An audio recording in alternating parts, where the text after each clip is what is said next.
Un ministre de Dieu peut ou ne peut pas faire de la politique active? Cette question divise souvent l'opinion. C'est ainsi que le révérend Mwelaïmbou Emmanuel, député national honoraire de la circonscription de Mwanda et actuellement pasteur responsable de la paroisse CEAC Mvoadou, a bien voulu donner sa version des faits au micro de Mwinda News Congo Central. Moi je vous dirais d'abord notre Dieu lui-même.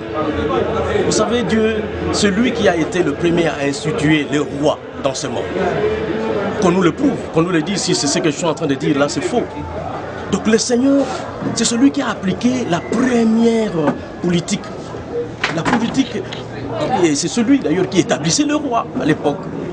Donc aujourd'hui, avec la démocratie, on doit, c'est parti d'ailleurs de Salomon, de Saoul, cette démocratie-là. Les gens ont demandé à Dieu que nous voulions maintenant voir nous-mêmes, nous choisir un roi. C'était ça, c'est comme cela que le Seigneur a libéré. Mais sinon, nous devons savoir, et d'ailleurs, dans Romains, lui-même le dit, que tout pouvoir, toute autorité vient de Dieu.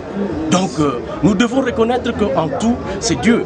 Et les enfants de Dieu, il faut que les enfants de Dieu se retrouvent à l'Assemblée. Il faut que les enfants de Dieu se retrouvent dans toutes les institutions de la République pour qu'ils dirigent mieux et bien. Parce que quand vous avez cette histoire de l'intégrité, il faut parler de l'intégrité, mais c'est